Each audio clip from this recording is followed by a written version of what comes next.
Hello everyone, welcome back to the channel. Hope you are doing well and fine, and in today's video I'll be showing you how to fix Instagram oops and error occurred. So without wasting any time, let's just jump right on the video and make sure to watch this video till the end and follow the steps as well.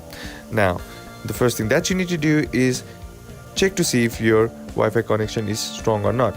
Now, in order to do that, head over to your browser here and then on the search bar simply type in speedtest.net and you'll be seeing this kind of homepage. Now simply tap on go, and here you can check your internet connection's speed as well.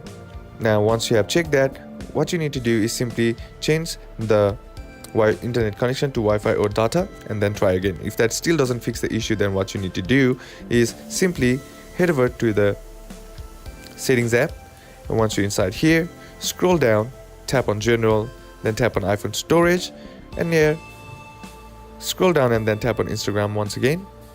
And once you're inside here, tap on offload app, and what this does is it resets the app by clearing all the bugs and glitches that is present in the app, which might be causing the Instagram to have an issue. And once that's done, tap on delete app, and then once this process is complete, go back and try again. If that still doesn't fix the issue, then that you can do is check to see if the Instagram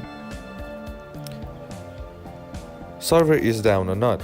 So simply type in downdetector.com and then check to see if the Instagram server is running properly or not. Sometimes the issue might be from the Instagram itself, so just wait it out. And that's basically how to fix oops and error occurred on Instagram. And that's it for today's video, guys. Hope this video was useful to you. Leave a like if you did, comment down below what the next video should be on, consider subbing to the channel. Thank you for watching. Bye bye.